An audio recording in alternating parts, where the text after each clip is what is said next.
희망의 복음 18번째 시간입니다. 말씀은 미리 준비된다라는 제목으로 하나님 말씀 증거하겠습니다. 오늘은 여호야김 제4년 바벨론과 이집트의 각축 중에 고대 근동의 패권이 바뀌는 세계사적으로 중요한 장면 가운데 하나님께서는 무슨 일을 하고 계셨는가, 그것을 보여주고 있는 장면입니다. 오늘 주제는 하나님의 말씀인데, 하나님의 말씀이 우리의 삶에 어떻게 준비되고 어떻게 우리의 삶에 다가오게 되는지 총체적인 과정을 보여주고 있습니다. 우리의 삶에도 중요한 인생의 전환점들, 중요한 변화의 시기 가운데 하나님의 말씀을 구할 때가 있지 않습니까? 어떤 방식으로 그 말씀이 내게 준비되고 어떤 방식으로 내 삶에 다가오고 그때 어떻게 반응해야 되는지 말씀을 중심으로 한 하나님의 인도하심을 살피는 시간 갖도록 하겠습니다. 세 가지로 나눠서 살피겠습니다. 첫째로 살필 것은 말씀의 준비입니다. 이집트와 바벨론의 패권이 바뀌는 시기를 한번 설명을 드렸는데, BC 605년에 바벨론이 승기를 잡게 되면서 이제 모든 고대 근동의 패권이 넘어가게 됩니다. 그렇게 중요한 세계사적인 전환의 시점 가운데 도대체 하나님은 무엇을 하고 계셨는가, 하나님은 무엇을 준비하고 계셨는가, 오늘 그것을 보여주고 있는데, 하나님은 그 중요한 세계사적인 전환의 시기에 말씀을 준비하고 계셨다 이야기합니다. 1절과 2절 보십시오.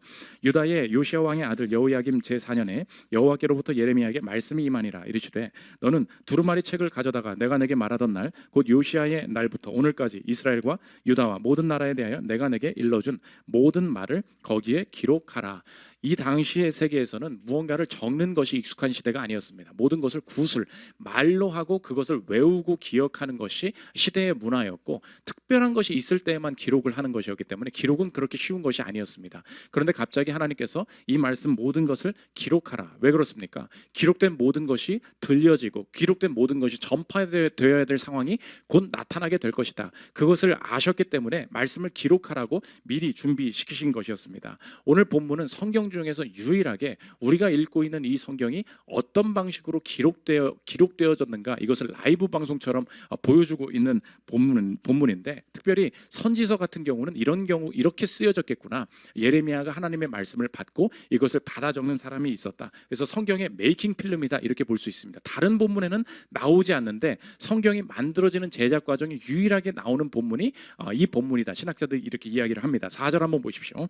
이에 예레미야가 네리야의 아들 바룩을 부르매 바룩이 예레미야가 불러주는 대로 여호와께서 그에게 이르신 모든 말씀을 두루마리 책에 기록하니라. 무엇을 기록했느냐? 너희들이 이 모든 재난의 예언을 듣고 돌이키면 너희가 구원을 얻게 될 것이다. 하나님께서 재앙을 내리시길 원치 않고 회개에 이르기를 원하신다. 유다 백성을 기다리고 계셨음을 선포하였습니다. 그런데 이 말씀이 어떤 방식으로 선포되는지가 오늘 본문의 핵심인데, 하나님이 말씀하십니다. 자, 이제 다 적었지? 이거 언제 말하냐면 금식일에 낭독해라 말씀하십니다. 6절 보십시오. 너는 들어가서 내가 말한 대로 두루마리에 기록한 여호와의 말씀을 금식일에 여호와의 성전에 있는 백성의 귀에 낭독하고 유다 모든 성읍에서 온 자들의 귀에도 낭독하라. 도대체 금식일이 언제냐? 이 당시에 금식일이라는 것은 특별히 정해놓은 날이 아니었습니다. 가뭄이나 재난이나 국가적인 위기 상황이 오면 지도자들이 그때의 그 상황을 보고, 야, 지금은 금식할 때다, 지금은 주님 앞에 나아가고 기도할 때다, 임의적으로 정하는 날이었습니다. 그러니까 금식일은 언제 정해질지 몰랐고, 지금 정해진 앞으로 다가올 일정이 어떻게 되는지도 전혀 정해진 것이 없다는 것입니다. 그런데 하나님께서 이 말씀을 미리 준비시키셨고, 이 말씀이 먼저 준비된 다음에 어떤 일이 벌어지게 되느냐? 지도자들이 금식을 선포하는 일이 말씀이 준비되는 일 이후에 금식하는 일이 벌어지게 되었다는 것입니다. 오늘 여호야김 제4년 BC 605년에 하나님의 말씀이 임했다, 이렇게 되는데, 오늘 그 다음에 이 말씀 금식일이 나타나는 것이 언제냐? 분명한 날짜를 기록하고 있습니다. 여호야김 제5년 9월이다. 그러니까 지금 일정한 시간이 지난 것이죠. 국가적인 위기 속에서 갑자기 이 고대 근동의 패권이 바뀌다 보니까 유다가 놀란 거예요. 지금까지 애굽에 붙으면 될 줄 알았는데 상황이 기존의 외교 정책으로는 도저히 우리의 미래의 국가의 안전을 담보할 수 없겠구나, 너무나 외교적인 상황이 급박하게 돌아가게 되니까 갑자기 사람들이 이제 금식을 선포하고 하나님 앞에 부르짖자, 그때에 1년 전에 미리 준비된 말씀이 낭독되기 시작하더라는 것입니다. 9절 10절 보십시오.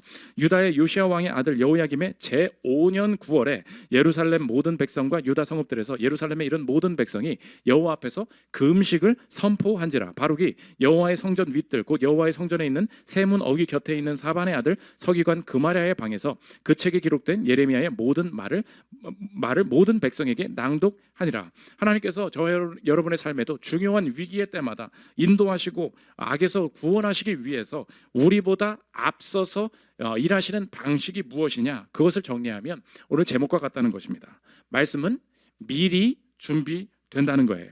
하나님께서 우리의 삶의 미래에 어떤 일들이 벌어질지, 무슨 일들이 펼쳐질지 앞서서 보고 계십니다. 나의 금시기를 주님이 먼저 알고 계시다는 거예요. 그러면 하나님께서 그 모든 것을 아시면서 하나님은 가만히 계신 것입니까? 하나님은 무엇을 하고 계신 것입니까? 하나님은 나의 미래를 준비하시기 위해서 앞서서 어떤 일을 하시느냐? 하나님은 언제나 말씀으로 일하시는데 오래전부터 그 금식일이 언제인지, 언제 어떤 일이 일어날지를 아시고 그 상황에 맞는 구원의 말씀을 그 금식일이 다가오기 전에 앞서서 미리 말씀을 준비하시는 방식으로 나의 삶에 일하신다는 것입니다. 우리의 삶은 미래를 준비하는 것에 대한 의심과 거부감이 늘 있습니다. 어떤 목사님 딸의 이야기인데, 딸이 대학생이 되었다는 거예요. 그런데 자기가 목사님이 살아보니까 이 딸에게 무엇을 좀 준비시킬까 하다가 딸에게 말했다는 것입니다. 딸아, 운전 좀 미리 배워놓으면 좋을 것 같다. 그랬는데 이 딸이 그럴까요? 저 운전면허 좀 딸까요? 그러지 않고 퉁명스럽게 아빠한테 말했다는 거예요. 이게 목사의 딸이라는 게 이렇게 쉽지 않지 않습니까? 그러니까 맨날 아빠 싫어하고, 아빠 맨날 돈도 없고 맨날 기도만 하고, 그러니까 아빠가 싫었던 거예요. 그러니까 아빠가 운전 좀 배워놓으면 좋을 것 같다. 그랬는데 갑자기 퉁명스럽게 쏘아 붙였다는 거예요. 차 사줄 것도 아니면서 그랬다는 거예요. 차 사줄 것도 아니면서 내가 운전할 것도 아는데 내가 뭐 알았다. 딱 쏘아 붙였다는 거예요. 그때 목사 아빠로서의 엄청난 자괴감과 분노에 사로잡혔다는 거예요. 너의 인생에 무슨 일이 벌어질 줄 알고 내가 그냥 운전 좀 미리 준비해 놓으면 좋을 것 같다 말했던데 차 사줄 것도 아니면서 갑자기 아빠의 자존심을 다 긁어놔가지고 아빠가 그래서 차 사주려다가 그냥 딱 쏘아 붙였다는 거예요. 그래, 따지 마라. 너 절대 안 사줄 거야. 넌 차 사주나 봐라. 왁 쏘아 붙였다는 거예요. 그때 이 딸의 그 모든 미련함이 어디서 오게 됩니까? 내가 아빠가 사줄 수도 있는 거죠. 차 중고차라도 금방 사는 거 아닙니까? 근데 아빠가 뭘 지금 필요 없는 걸 지금 하라고 하는지, 그렇게 되지도 않을 건데 이걸 왜 이렇게 준비하라고 하는지, 우리 인생의 준비에 대한 의심과 퉁명스러운 그 거부감이 있다는 것입니다. 만약에 말씀이 생명이고 말씀이 우리의 삶의 길을 여는 것이 이 말씀이 우리의 삶의 유일한 필요라면 하나님께서 우리의 인생에 미리 준비시키시는 것이 무엇입니까?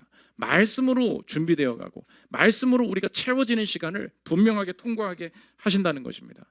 그래서 우리 인생의 가장 큰 착각이 뭐냐? 준비와 필요에는 시차가 있다는 것을 우리가 인지하지 못할 때가 많아요. 뭐라고요? 하나님께서 말씀을 준비하세요. 그때 느낌이 무엇입니까?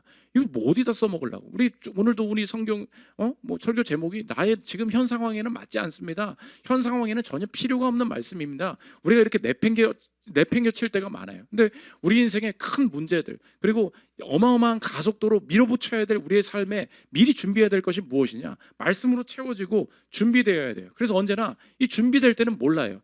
곧 필요가 올 거라는 거, 곧 금식일이 올 거라는 거, 그때 가서 준비해봐야 늦는다는 거, 하나님이 아시기 때문에 준비와 필요에는 언제나 이 시차가 있다. 우리가 이것을 알아야 된다는 것입니다. 그러므로 여러분의 삶에 오늘 적용해야 될 것이 무엇이냐? 그날 나의 금식일을 위한 말씀이 오늘 준비되고 있다면 당장 관련이 없더라도 하나님의 말씀이다. 그러면 언제든지 집중하고 채워져야 될 필요가 있다는 것입니다. 큰 일일수록 준비되어지는 시간이 필요해요. 그런데 그걸 무시하고 오늘의 필요에, 오늘의 상황에만 집중할 때 하나님의 말씀은 관련 없어. 하나님은 내 상황을 모르시나 봐. 의심할 수 있다는 것입니다. 그래서 말씀 자체에 나를 노출시키고, 그리고 이것을 하나님께서 준비하시는 과정이구나, 그것을 깨달아야 된다는 것입니다. 우리 교회에도 초신자 오시면 특징들이 있어요. 예수님을 20살 넘어서도 전혀 믿지 않다가 새롭게 믿게 되신 분들의 공통적인 특징이 있습니다. 처음 주님을 만나고 이 예배 가운데 주님을 느끼고 시작하잖아요. 그 다음에 벌어지는 상황이 뭐냐?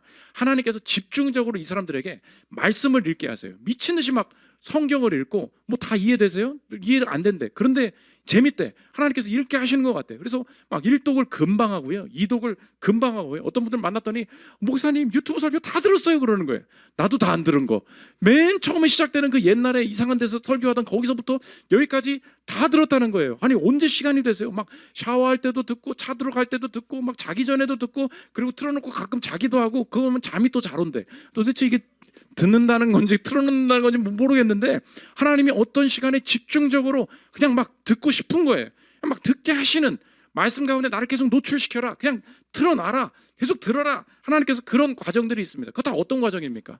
하나님께서 내 인생에 급격하게 어떤 일이 벌어질 때 그때 와가지고 하나님의 말씀이 뭐였지?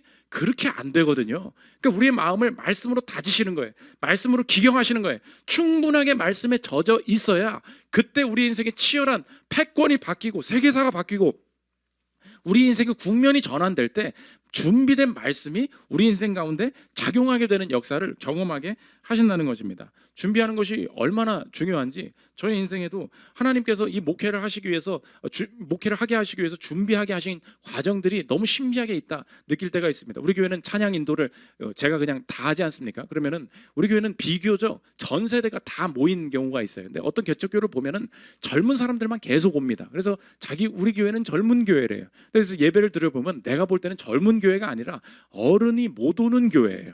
그래서 젊은 교회로 남아있는 경우가 되게 많아요. 맨날 젊다고 자랑하는데 내가 볼 때 젊은 어른들이 못 와. 왜 그러냐? 찬양 인도를 할 때 이게 지혜가 필요하거든요. 내가 찬양 인도를 목사가 하면 어떤 찬양을 고르겠어요?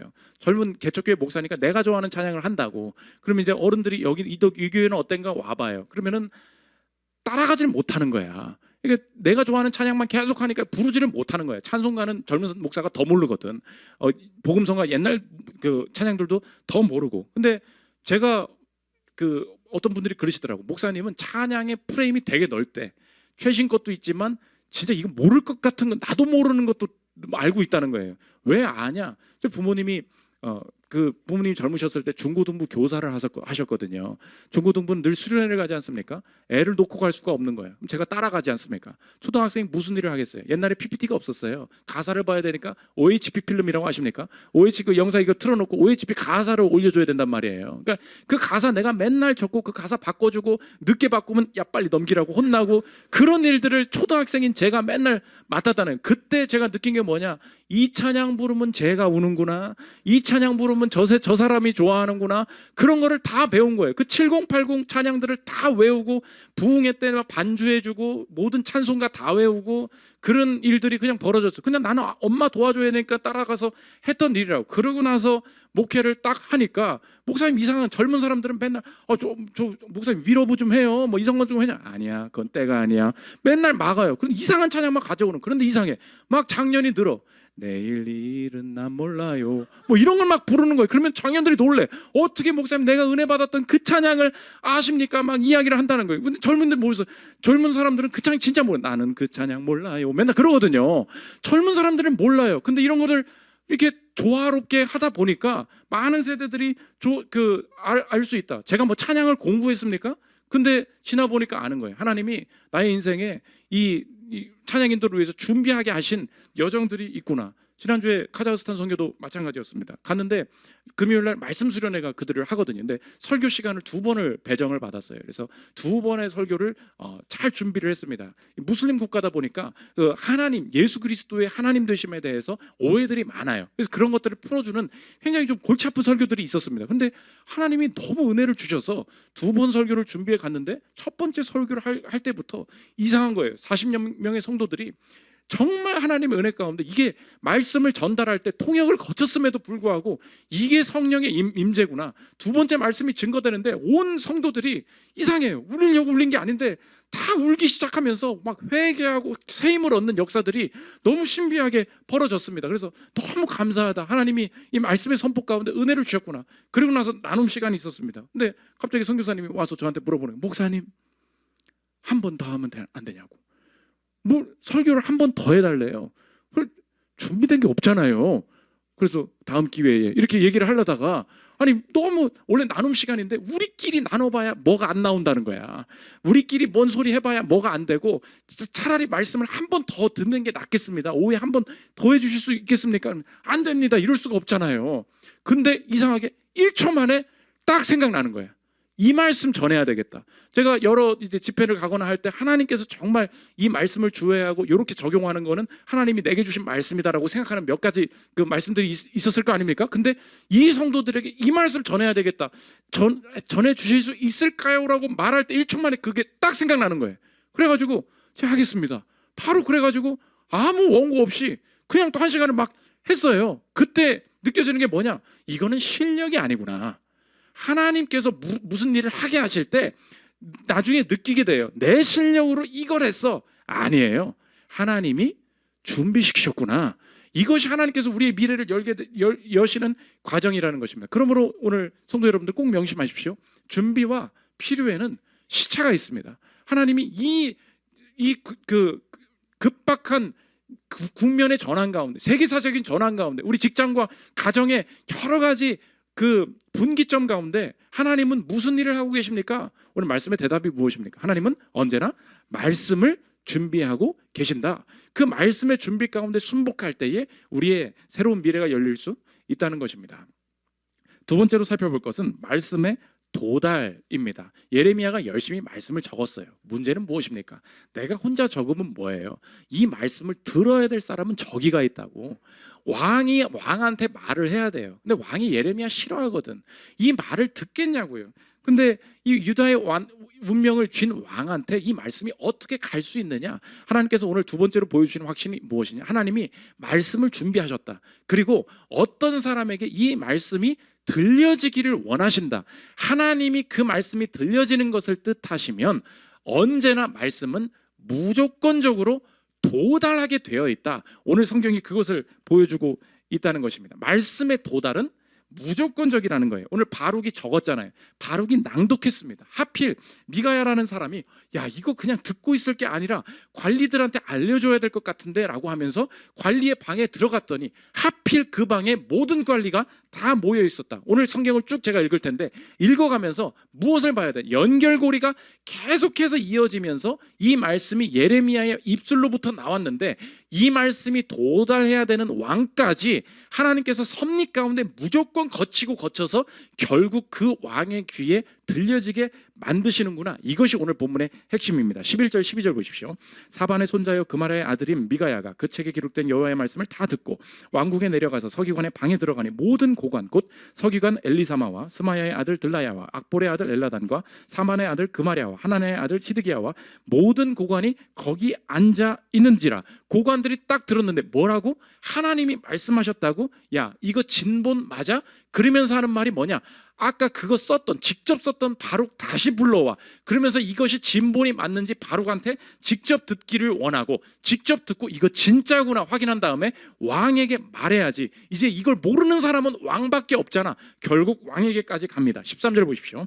미가야가 바룩이 백성의 귀에 책을 낭독할 때 들은 모든 말을 그들에게 전하매 이에 모든 고관이 구시의 증손 셀레마의 손자 느다냐의 아들 여우디를 바룩에게 보내 이르되 너는 백성의 귀에 낭독한 두루마리를 손에 가지고 오라. 진짜 직접 들어보겠다는 거예요. 네리야의 아들 바룩이 두루마리를 손에 가지고 그들에게로 오니 그들이 바룩에게 이르되 앉아서 이를 우리 귀에 낭독하라. 바룩이 그들의 귀에 낭독하며 그들이 그 모든 말씀을 듣고 놀라 서로 보며 바룩에게 이르되 우리가 이 모든 말을 왕에게 아뢰리라. 지금 고관들은 다 알게 됐는데 왕한테만 보고 안 하면 이상한 거잖아. 결국 왕한테 가게 됩니다. 20절 보십시오. 그들이 두루마리를 서기관 엘리사마의 방에 두고 뜰에 들어가 왕께 나아가서 이 모든 말을 왕의 귀에 아뢰니 왕이 여우디를 보내어 두루마리를 가져오게 하며 여우디가 서기관 엘리사마의 방에서 가져다가 왕과 왕의 곁에 선 모든 고관의 귀에 낭독하니 왕의 귀에 들리냐 안 들리냐? 하나님이 뜻하시면 하나님이 왕에게 듣고 들리게 하길 원하시면 그 모든 말씀은 무조건적으로 도달하게 되어 있다. 이것이 말씀은 무조건적으로 도달한다. 우리 성경이 보여주는 핵심 가르침이 된다는 것입니다. 그런데 무조건 우리가 그래서 하나님의 말씀을 구할 때 우리가 흔들리지 말아야 될 것이 무엇이냐? 하나님의 말씀을 간구하면 어떠한 어려움이 있어도 하나님이 내게 들려주실 말씀이 오늘 내게 들려지게 될 것입니다. 하나님의 말씀에 대한 확신은 뭐냐? 도달의 확신이에요. 지금 내가 너무 어떤 결정을 해야 될지 모르겠습니다. 너무 급박한 상황입니다. 저 미래에 대해서 무슨 준비를 해야 될지 모르겠습니다. 아무리 내 인생이 갇혀 있어도 하나님의 말씀은 어떤 장애물을 뚫고라도 내게 주실 하나님의 말씀이 도달할 수 있다. 이것이 말씀의 확신이 된다는 것입니다. 지난주에도 외국에서 오신, 일본에서 10년 이상 사신 분이 자신의 인생의 우울함과 교회의 상처와 여러 가지 어려움 때문에 나는 일만 하고 절대 교회 나가지 않을 거야. 방에 있다가 일하러 가고 방에 있다가 일하러 가고 10년 이상을 그렇게 살았다는 거예요. 하나님은 절대 나의 인생을 누구도 나를 이 방에서 끌어낼 수 없어. 나는 철벽을 치고 인생에 일만 하면서 살았던 자매님이 말씀하시는 게 뭐냐? 하나님이 내 인생의 이 방구석에 찾아오셔서 나를 끌어내시더라고요. 나를 이 집 밖으로 나갈 힘까지 주시면서 나가게 하시더라는 거예요. 절대 아무 데도 안 가야지 하는데 이상하게 우연히 우리 교회 설교를 듣고 있는데 저 파란색 배경에 저기로 가야 된다. 저기로 가야 된다. 네가 교회를 다닐 곳은 저기다. 자꾸 말씀하시더니 마음속에 기쁨과 생명과 충만함을 막 허락해 주셔서 결국 자기가 집 밖에 나왔다는 거예요. 이 일터 왔다 갔다 하는 거 말고 다른 곳으로 갔다는 거예요. 그러더니 한국에 와가지고 목사님 모르시죠?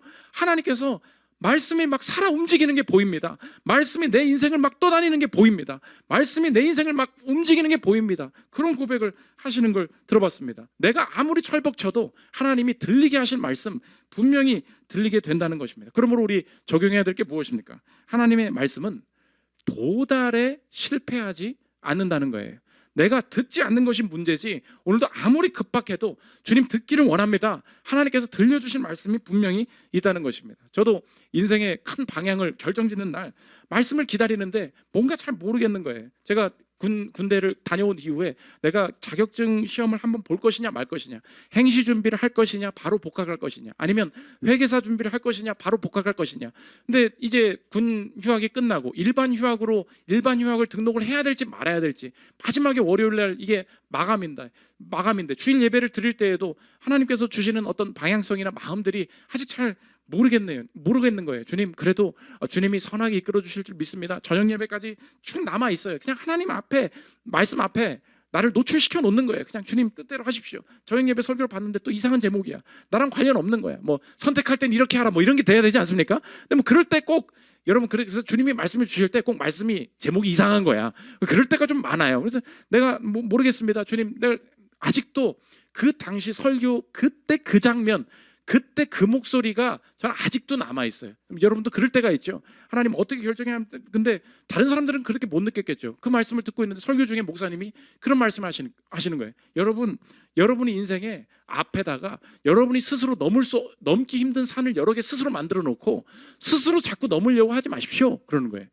여러분이 스스로 넘기 힘든 산을 앞에 만들어 놓고 스스로 자꾸 그 산을 넘으려고 하지 마십시오.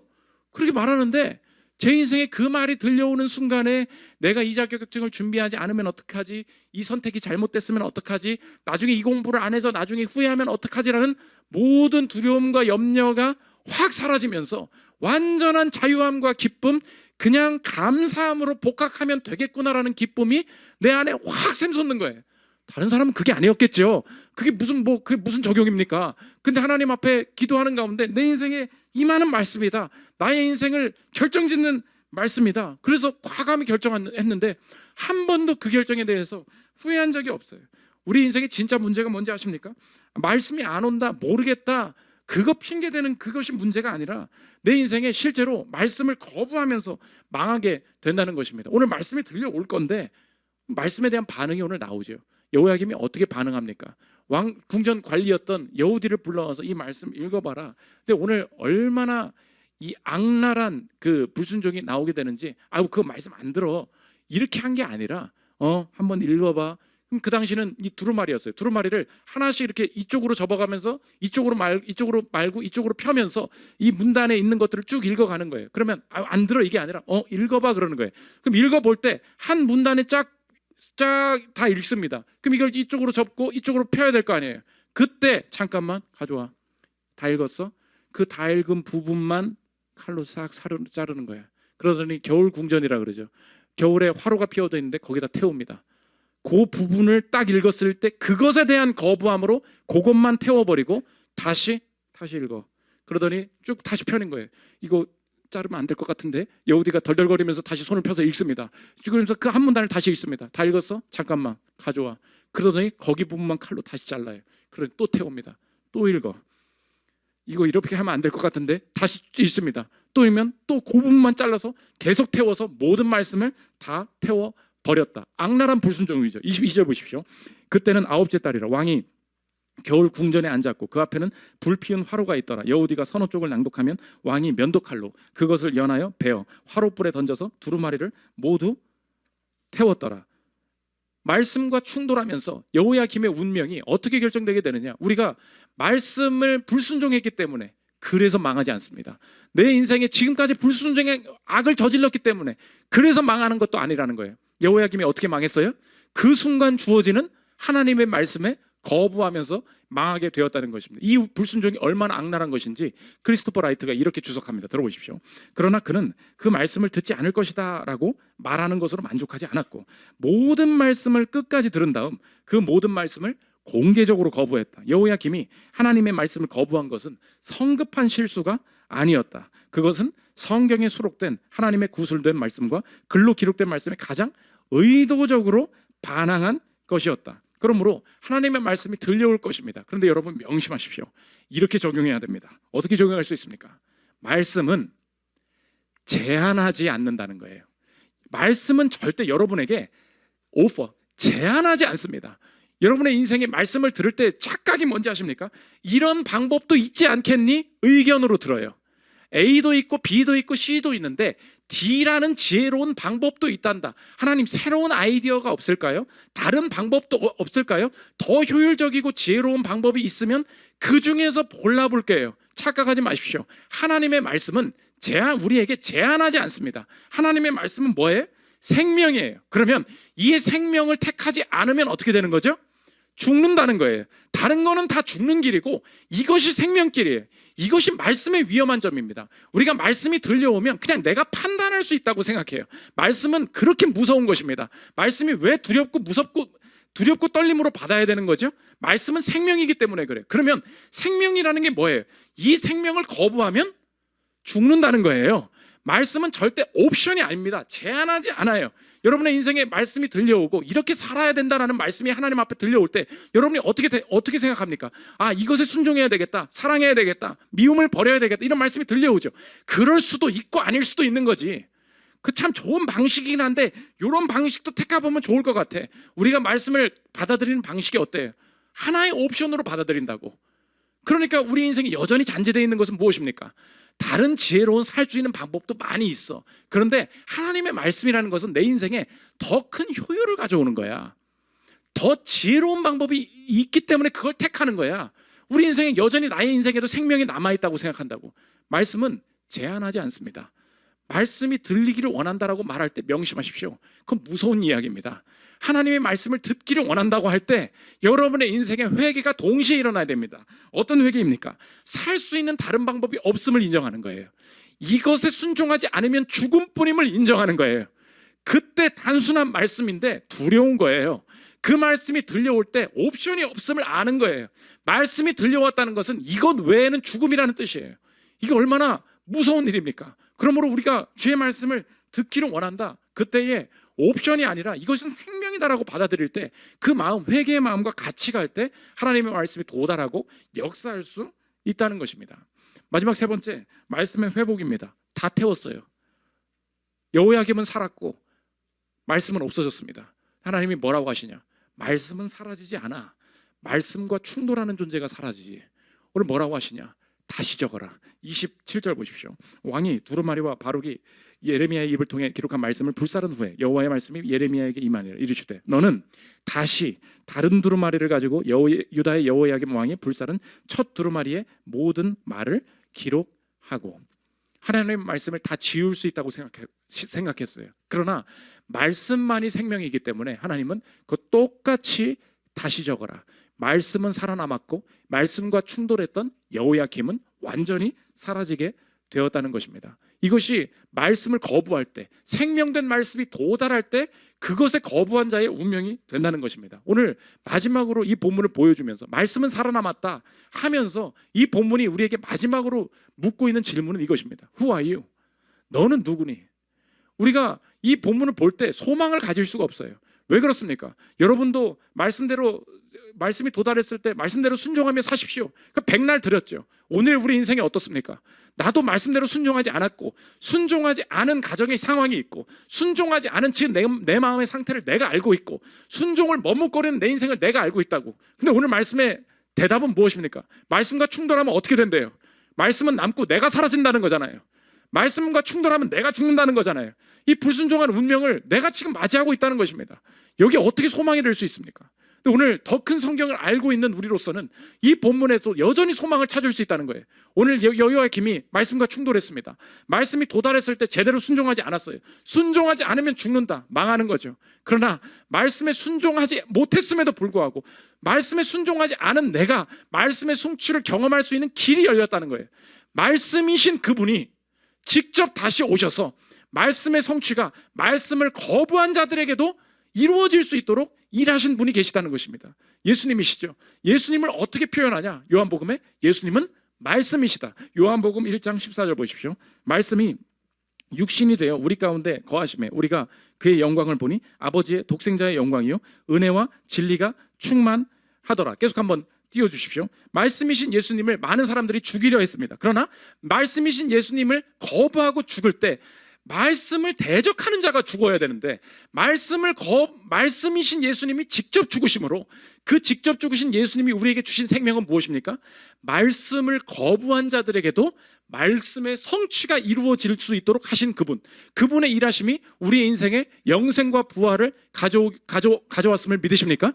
그 확신 속에 말씀을 거부했을 때에도 우리 인생에 소망이 생길 수 있다는 거예요. 지금까지는 말씀이 밖에 있었습니다. 그래서 생명이 여기 있고 나는 이 말씀을 거부하면 생명인 말씀은 살아남고 내가 죽는 거였어요. 그런데 예수님께서 내 인생을 살리기 위해서 하신 일이 무엇입니까? 오늘 어떻게 됐대요? 말씀이 육신이 되어 우리 가운데 거하심에, 이 거한다는 말은 텐트를 친다, 장막을 친다, 그런 뜻이에요. 하나님의 말씀이 저 밖에 있으면 저 밖의 말씀과 충돌하면 내가 죽는 거예요. 근데 하나님께서 말씀과 거부하는 내 인생을 살리기 위해서 하신 일이 무엇입니까? 이 말씀이 직접 들어오신 거예요. 내 안에 집 짓고 사시겠다는 거예요. 그러면 생명된 말씀이 내 안에 있으면 생명이 내 안에 있기 때문에 내 인생이 무너집니까? 무너지지 않습니까? 절대 무너지지 않는다는 거예요. 여러분, 이것이 죄인인 우리에게 주신 예수 그리스도의 선물입니다. 우리는 말씀을 거부했기 때문에 말씀과 충돌했을 때 그 충돌하는 모든 심판을 대신 받을 수밖에 없었어요. 그러나 말씀에 불순종한 것마저 포함시켜서 여전히 말씀의 성취를 기대할 수 있는 이유는 우리가 잘해서가 아니라 말씀에 불순종한 우리를 대신하여 예수 그리스도께서 대신 죽으심으로 우리에게 말씀이 여전히 성취될 수 있도록 일하신 그분의 은혜 때문입니다. 오늘 그것을 내가 확신할 수 있다는 것입니다. 그렇다면 주님, 이제 알겠습니다. 불순종한 내 인생, 여호야김의 본문을 바라볼 때 나도 이럴 수밖에 없겠구나. 무슨 성취가 내 안에 있겠나? 내가 지금 내 꼴을 볼 때 무엇을 기대할 수 있겠나라고 생각했었는데 내 마음대로 살았던 내 인생 대신하여 예수님이 대신 죽으심으로 부활과 영생의 성취가 가능함을 이미 보장해 주셨으니 주님 감사합니다. 오늘도 확신할 수 있는 것은 일주일 내내 주님 떠나서 살았더라도 예수 그리스도를 의지하여 하나님의 말씀을 다시 구할 때 그의 말씀이 내게 임하고 그 뜻에 순종할 때 내 지난날의 모든 불순종도 포함하여 합력하여 선을 이루실 하나님의 말씀의 성취가 내 삶과 가정에도 임하게 될 줄 믿습니다. 이것이 말씀을 사모하는 자들이 기대할 수 있는 일이 된다는 것입니다. 오늘 예수 그리스도께서 내 안에 육신이 되어 내 안에 거하고 계심을 믿으십니까? 오늘 우리 말씀, 생명인 말씀이 우리 삶에 있으니 결코 우리의 삶과 가정이 다른 외적인 문제 때문에 무너지지 않을 것을 확신하십시오. 말씀을 붙들고 행할 때 모든 불순종을 뛰어넘어서 일하실 그의 성취를 경험하는 저와 여러분들 되시기를 기도합니다. 우리 찬양하고 기도하는 시간 갖도록 하겠습니다.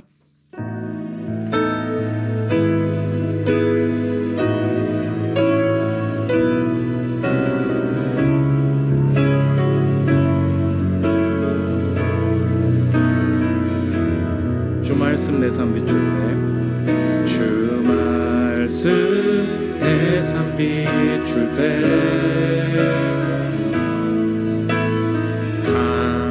감사하게 하소서.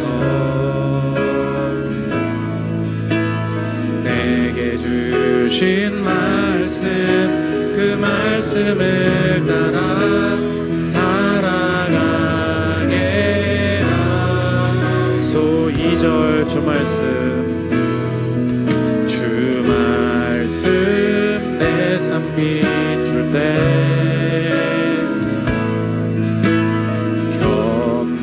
겸손하게 하소서. 내게 주신 말씀 나의 삶 되어 주를 함께 하소서. 주의 말씀은 내 발의 등이요 내 길에 비치는 신이. 그 말씀 따라 한 걸음 또 한 걸음 살아가게 하소서. 주의 말씀을 한 번 더, 주의 말씀은 내 발의 등이요 내 길에 비치는 신이. 그 말씀 따라 한 걸음 또 한 걸음 살아가게 하소서. 주간 공동체 기도 읽고 기도하는 시간 하도록 하겠습니다. 우리 주보 사면과 PPT에 나와 있습니다. 설교 요약입니다. 우리 한 주간의 기도 제목으로 삼았으면 좋겠습니다.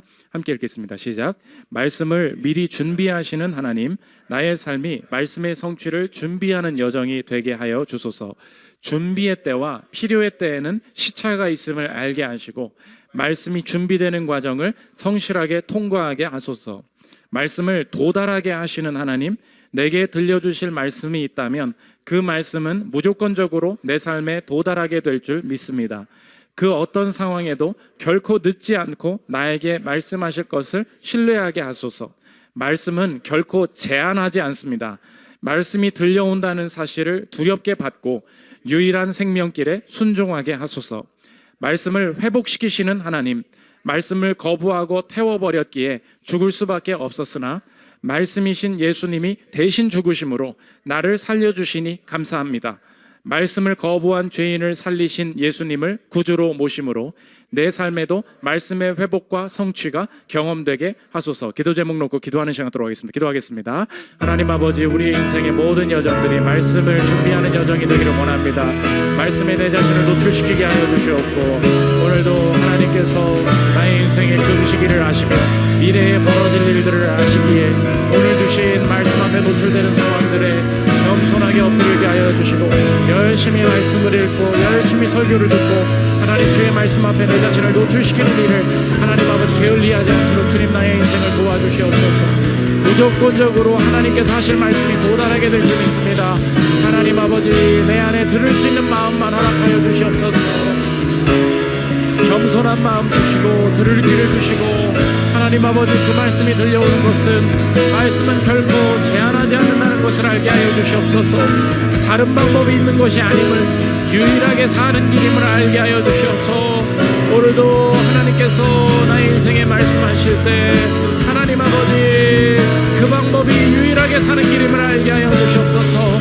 다른 길이 있을 수도 있다는 생각을 다 버리게 하여 주시옵고, 하나님 아버지, 나의 인생에도 말씀의 회복이 나타나기를 원합니다. 말씀에 불순종한 내 인생 가운데 육신이 되어서 우리 가운데 거하시니 감사합니다. 하나님 아버지, 주님 앞에 순종한 것이 없는 존재이지만 오늘 하루 들려오는 말씀에 순종하여 내가 열매 거두기를 원하오니 그 순종한 내 인생을 받아주시옵소서. 하나님 아버지, 주님 뜻대로 귀 기울이지 않는 내 인생을 받아주시옵소서. 오늘도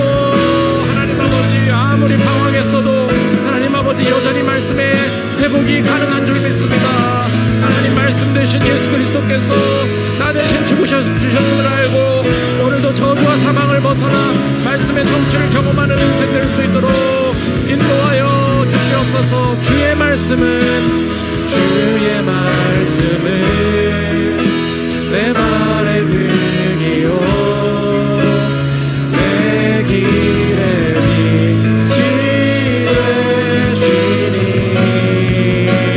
그 말씀 따라 한 걸음 또 한 걸음 살아가게 하소서. 자, 기도하겠습니다. 하나님 말씀에 불순종한 인생입니다. 이제 와서 어떤 가능성을 가질 수 있을지 스스로 고민하고 있었으나 말씀이 육신이 되어 우리 가운데 거하시겠다 말씀하신 예수 그리스도의 죽으심과 부활이 오늘도 내게 임한 줄 믿습니다.